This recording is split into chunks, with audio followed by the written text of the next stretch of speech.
rezeki yang baik. Bukan rezeki, tapi rezeki yang baik. Apa makna rezeki? Apa makna rezeki?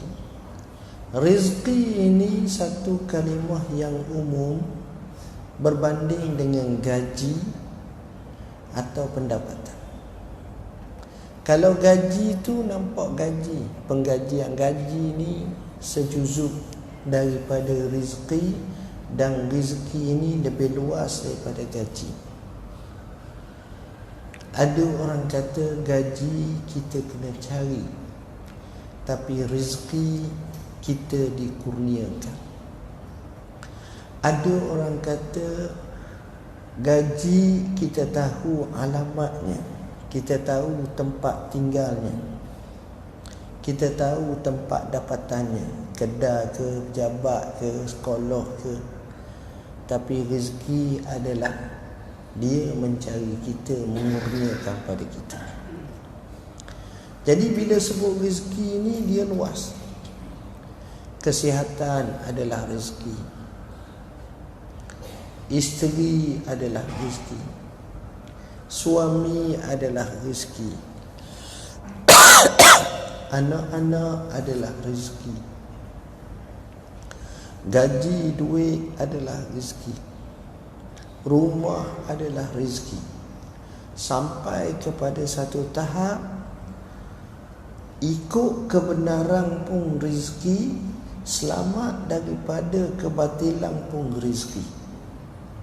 Nabi ajar doa, Allahumma arinal haqqa haqqan warzuqna ittiba'ah wa arinal batila batilan warzuqna ijtinabah.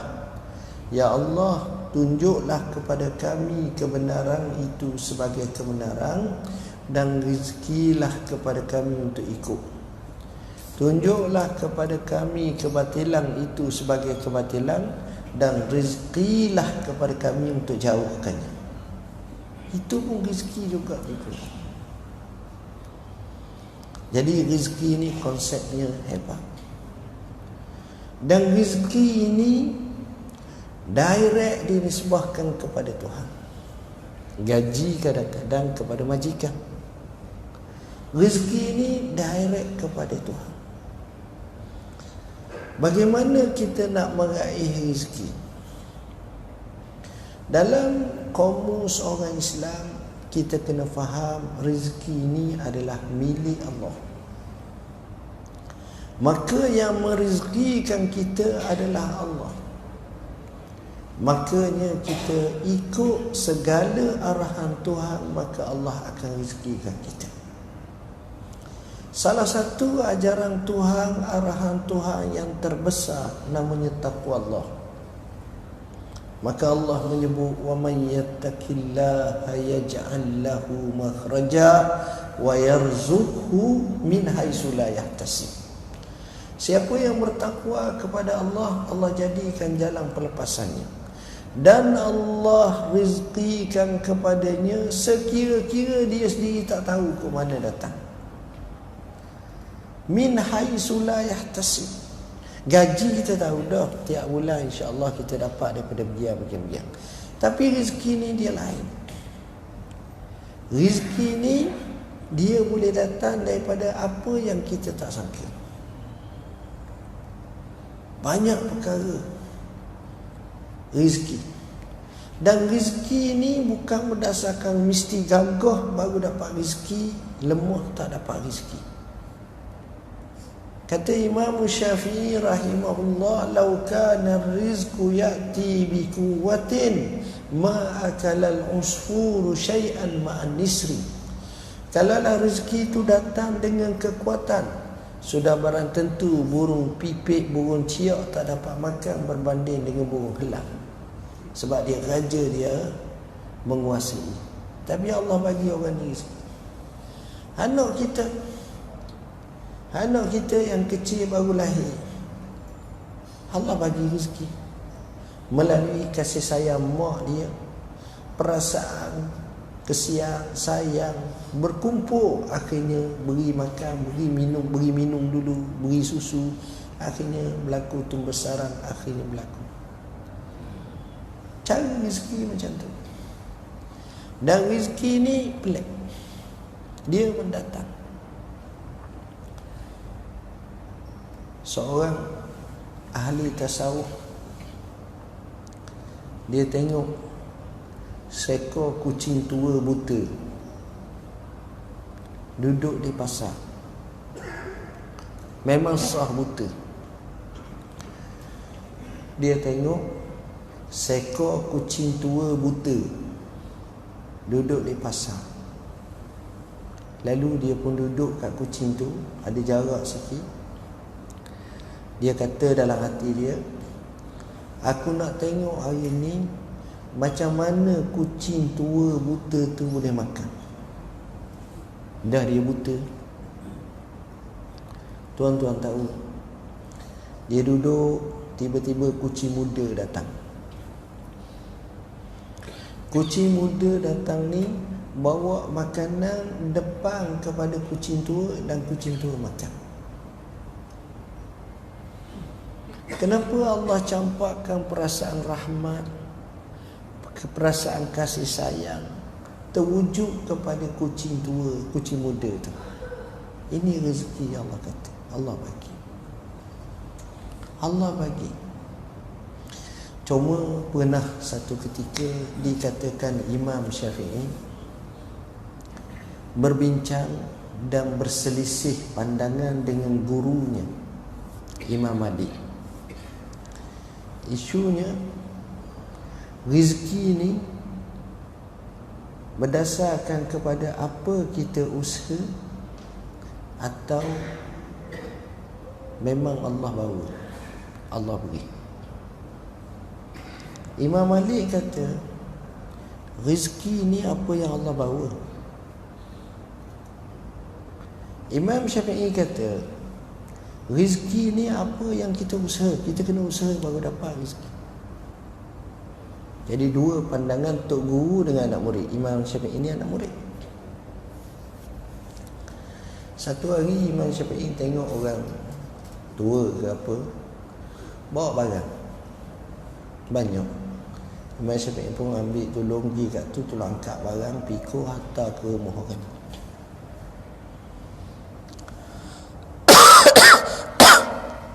Sudah hantar rumah orang ni, orang tu pun ambil buah-buahan bagi ke Imam Syafi'i. Imam Syafi'i dapat satu poin, kalau aku tak tolong dia, kalau aku tak ni, dia tak bagi kat aku.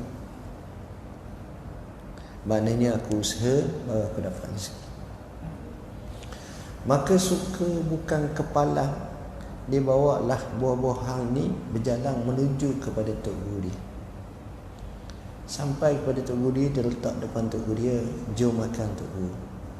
Tok guru pun makan, dia pun makan.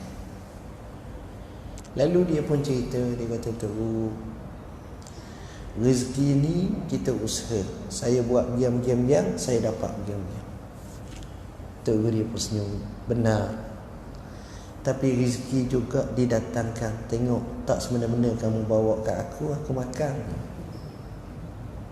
Tuan-tuan, cuma konsep melarikan hakikat ni masalah. Jangan bila kita balik rumah, kita dah kerja, kita kata baru belajar dengan Ustaz Zul tadi, rezeki pakai tu, dia duduk comot saja je lah. Dia bukan macam tu. Tuan-tuan, rezeki ni bila mana kita tengok, dia boleh datang sekira-kira kita tak tahu. Cara nak datang rezeki ni macam-macam. Salah satu daripada cara yang paling baik adalah infak. Sebab itu teori Islam berbeza dengan teori ekonomi dunia. Teori ekonomi dunia, nak kaya kena sifat, kena cermat. Islam ya. Tapi teori Islam, cara nak kaya sedekah, zakat. Ada seorang tu, sahabat saya PPZ cerita, orang tu kaya tu. Dia zakat tahun pertama 20,000. 20,000 dia zakat. Selepas beberapa tahun, setiap tahun naik, sentiasa naik, sampai kepada 700,000. 700,000 itu hanya mewakili 2.5%. Maknanya aset dia 97.5% itulah rezeki dia. Berapa juta? Tengok Allah bagi rezeki. Malaikat doa, Allahumma a'ti mumfiqan khalafa wa a'ti mumsikan talafa. Ya Allah, berilah kepada orang yang berinfak itu gantian, dan berilah kepada orang kedekut itu hilang. Satu kisah orang Arab saya baru baca. Dia bekerja, dia duduk di rumah dia. Tiba-tiba datang seorang lelaki tua, bertemu dengan ayahnya dan membentak. Ayahnya tak berapa sihat, uzur. Orang ini bila bertemu ayah dia berkata, dia kata, kau bayar hutang aku. Lama tak bayar, bayar. Ayah ni beri alasan, minta maaf tuan, saya tak ada, tak dapat lagi nak bayar. Kalau saya ada, saya boleh bayar gini-gini. Anak yang melihat ni merasa terkejut, lalu pergi dekat dengan orang yang datang rumah dia, tanya, ayah aku hutang kamu banyak ke? Dia kata 90,000. Nisbah orang tak berapa kaya banyaklah. Nisbah orang kaya tak masalah. Dia pun pergi dalam bilik dia yang dia kumpul duit untuk kahwin, untuk apa ni. Dia tengok ada 27,000. Dia ambil duit 27,000, lalu dia pergi kepada orang tu. Dia kata, ambillah duit ni dulu, saya bertanggungjawab terhadap ayah saya akan bayar. Diserah. Ayah dia kata, nak, jangan, kau nak kahwin, kau nak ni. Dia pergi ke ayah dia, dia kucuk ayah dia. Dia kata, tak apa ya, insya-Allah Allah kurniakan rezeki kepada kita, insya-Allah. Ayah ni terhibur, menangis, doa untuk anak dia ni. Selepas daripada itu, habis kisah, duit dia pun habis.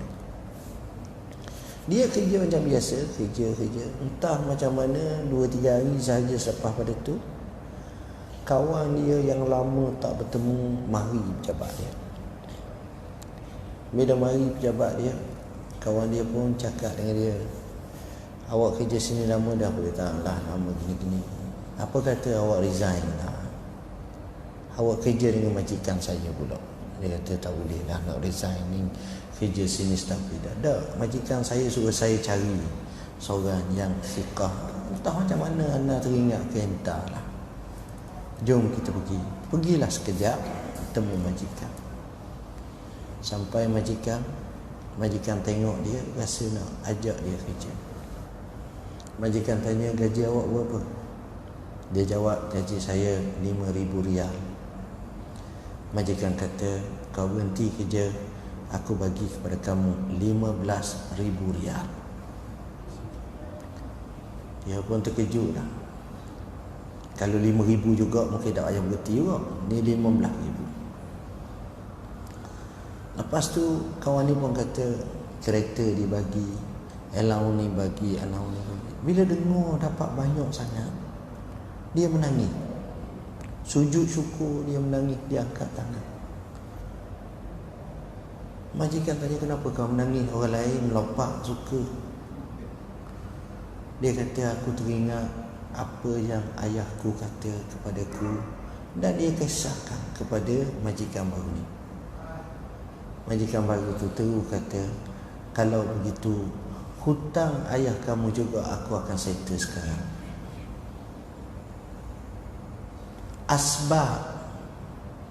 Asbab Dia tolong ayah dia dalam keadaan begitu desperate, tapi tengok Allah ganti. Bukan min haitsu la yahtasib saja, tapi Allah gandakan dengan ganda. Cerita macam ni sejuzuk yang kecil, tapi banyak lagi. Mungkin sahabat-sahabat kita, tuan-tuan, pernah ada pengalaman tentang hal macam ni. Allah boleh bagi rezeki. Jadi bila kita faham macam tu, hati kita tenang.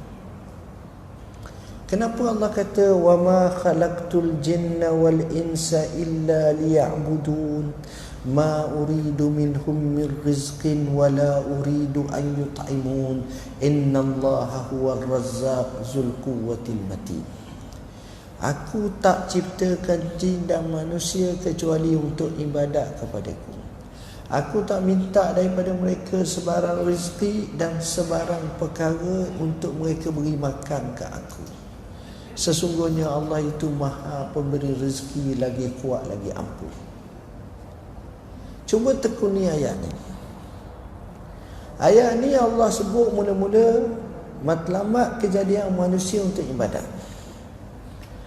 Ayat yang kedua dan ketiga, ayat yang kedua diterangkan Allah tak nak sebarang rezeki daripada kita. Ayat yang ketiga Allah menguatkan ayat yang kedua dengan menyatakan Allah lah yang pemberi rezeki hakiki. Tengok, apa kaitan ibadat dengan masalah tak beri makan, tak beri rezeki dan juga Tuhan rezeki hakiki? Mafhumnya ialah orang yang beribadat kepada Allah, insya-Allah Allah tak lapar. Tengok orang mari masjid ni, saya tengok semua obesity semua ramai. Kenyang. Saya selalu fikir, saya kata kalau hamba tak kerja lah, nombor satu sekali hamba buat baik dengan Tok Imam. Sebab hamba tahu kenduri kahwin ada makan cuma dah, pergi ke masjid dapat makan cuma dah. Ni kerana hari Ramadan, kalau tak Ramadan mesti ada makan dah. Maknanya bila orang tu ada hubungan ibadat dengan Tuhan, kenyang, kaya. Ada seorang hamba Allah, saya ceramah mengajar di masjid, satu masjid di Kuala Lumpur. Saya sampai awal, dia mari kat saya bercakap ramah sangat dengan saya. Saya pun tak faham apa benda ni, dapat sangat. Orang muda 30-an. Lepas tu saya tanya, minta maaf tuan, awak ni siapa? Saya tak perasan. Saya ni baru jadi siok di sini. Siok. Dulu saya kerja sedap, alhamdulillah. Saya kerja sedap, siang malam saya kerja okey lah, boleh lah. Lepas tu saya tengok keluarga saya ni ramai mati. Lepas mati, lepas mati, kawan mati. Saya mari mikir, kalau mai pakat mati semua ni macam mana? Jadi saya rasa tak boleh saya rentakkan hidup saya dengan rentak macam ni. Lebih baik saya jadi tok siap. Saya nak khidmat kepada masjid kadar kemampuan saya. Alhamdulillah saya nampak dia okey. Gemuk, taklah jadi tok siap ni jadi kuruh pula. Tak. Maknanya kadang-kadang kita menyangkakan rezeki dengan ujian, tapi Allah bagi rezeki ke ujian. Rezeki yang terbaik adalah rezeki di mana menyebabkan kita selesa dan mudah untuk abdikan diri kepada Allah. Sekaya mana kita pun, kalau kita tidak ada ruang untuk abdikan diri kepada Allah, maka itu ada masalah dalam hidup. Miskin pun tapi tak ada rezeki di sisi Allah, maka itu pun bala dalam kehidupan kita. Kita tak ibadat, tapi kita nak. Dia kaya tapi dia boleh ibadat. Dia miskin, dia boleh ibadat. Dia bekerja sebagai pertengahan, dia boleh ibadat. Dia duduk dalam apa watak sekalipun, ibadat kepada Allah adalah perkara agenda utama. Ini baru tahqiq, barulah kita kata rezeki itu okey. Dan saya yakin kita kena percaya rezeki daripada Allah. Sebab itu Allah dah kata innallaha huwar raziqu. Tapi Allah menggunakan tawazan fa'al. Innallaha huwar razzaq. Razzaq ni maknanya dia beri semua kali rezeki. Dia bukan beri kepada si A, hak lain habis dia tak bagi. Dia bagi si A, si B, si C, bagi semua sekali.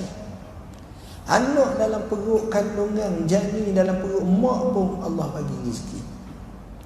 Ulat dalam batu pun Allah bagi rezeki. Ikan dalam air pun Allah bagi rezeki. Cacing dalam tanah pun Allah bagi rezeki. Jadi apa tengok? Orang banduan dia kerja tak? Tak kerja, dapat rezeki juga. Boleh makan, boleh nak masuk penjara. Sihat mereka. Gemuk-gemuk. Maknanya tuan-tuan, bila kita faham konsep rezeki, kita akan tengok lebih luas. Cuma cara macam saya kata, nak kaya, nak banyak, dalam Islam ada cara. Usaha. Tapi yang lebih besar, tawakal. Allah kata, wa man yatawakkal 'ala Allah fa huwa hasbuh. Siapa yang bertawakal kepada Allah pasti cukup. Allah akan cukupkannya. Allah Subhanahu wa taala ajar kita konsep tawakal. Nabi bersabda dalam sebuah hadis, "Lau tawakkaltum 'ala Allahi haqqa tawakkulih la razaqakum kama yarzuqut tayr taghdu khimasa wa taruhu bitana." Kalau kamu bertawakal kepada Allah dengan sebenar-benar tawakal, maka Allah rezekikan kepada kamu di mana Allah rezekikan kepada kamu seperti di mana Allah rezekikan kepada burung. Burung pada waktu pagi kalau kita tangkap dia, tembolok dia kempeh.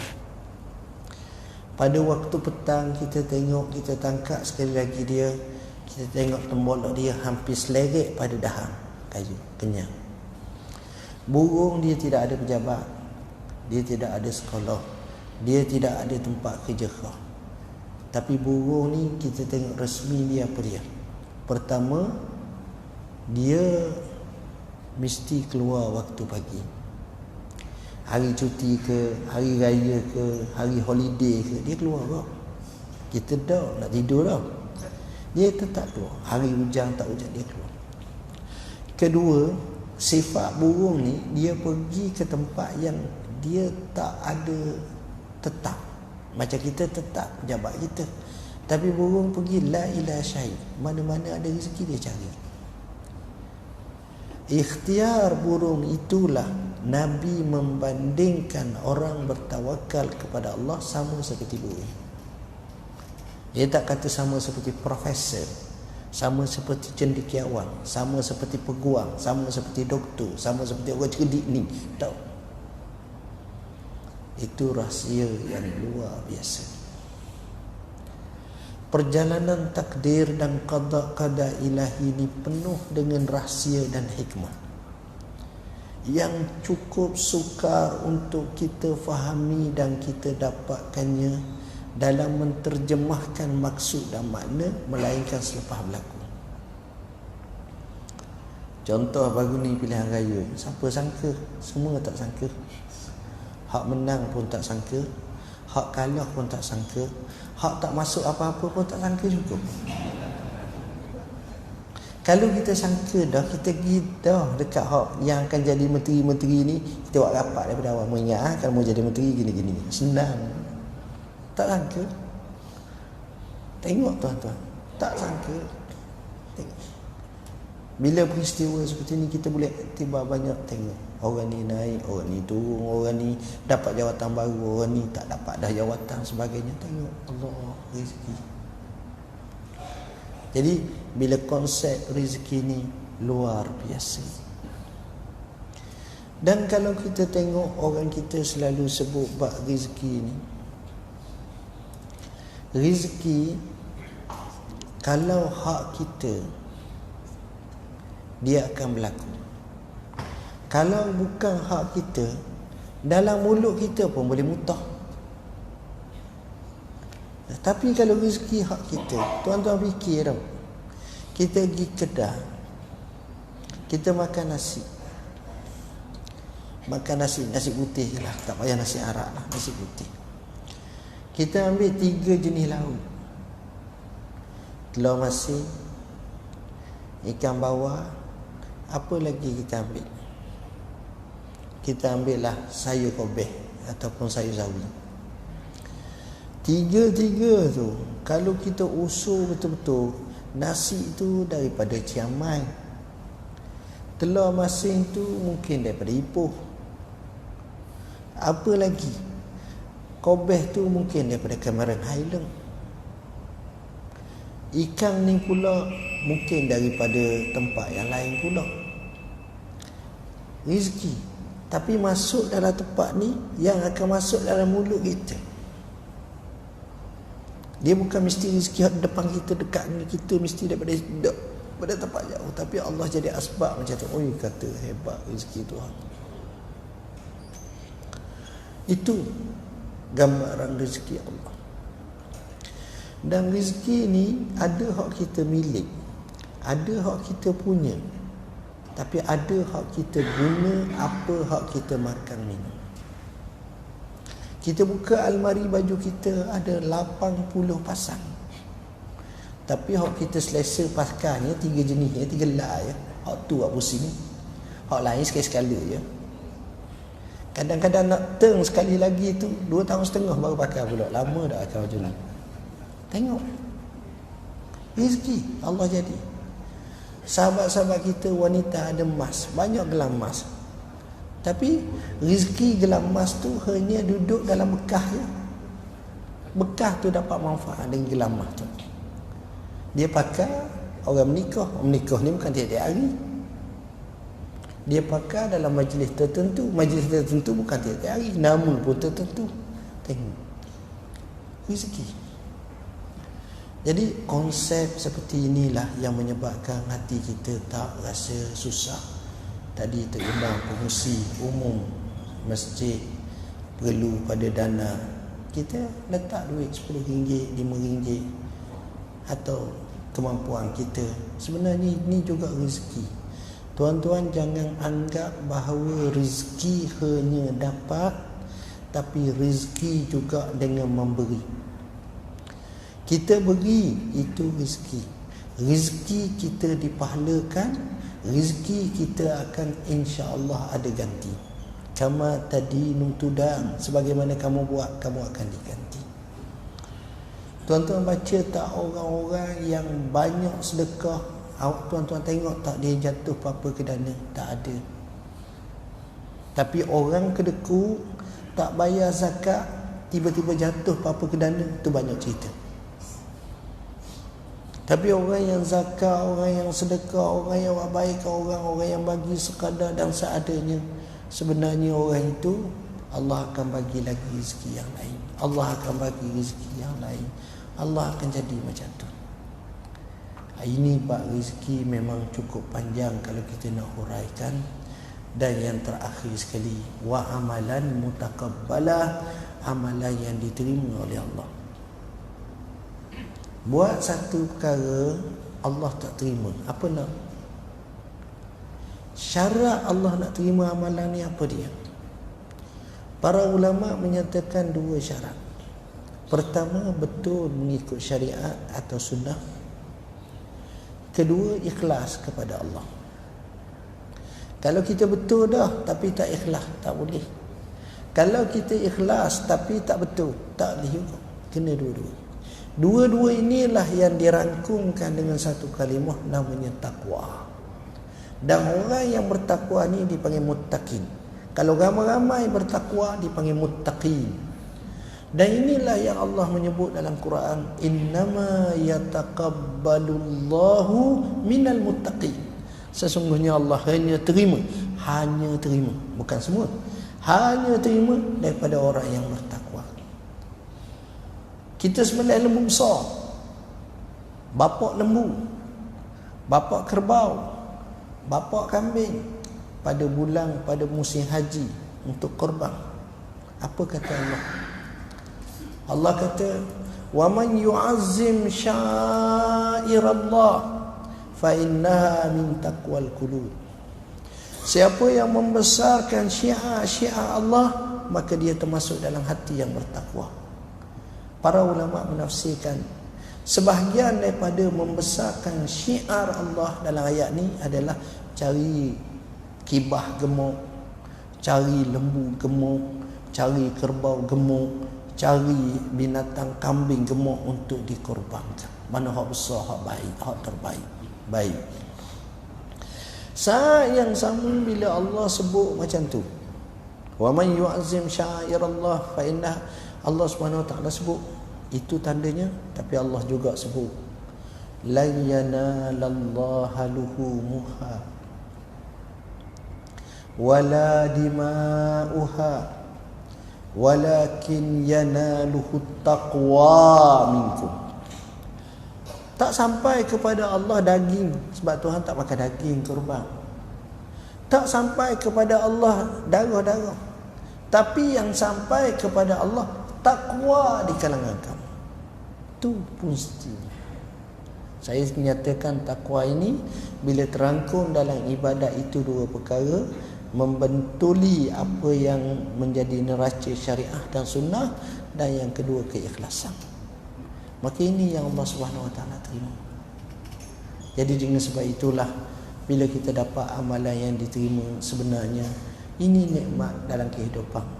Dalam bahasa yang mudah, tiga perkara ini, ilmu yang bermanfaat, rezeki yang baik, dan juga amalan yang diterima, akan terangkum kehidupan kita selamat dan bahagia di dunia dan selamat dan bahagia di akhirat. Yang kita selalu doa, Rabbana atina fid dunya hasanah wa fil akhirati hasanatan wa qina azabannar. Saya rasa sekadar itulah yang dapat saya sampaikan.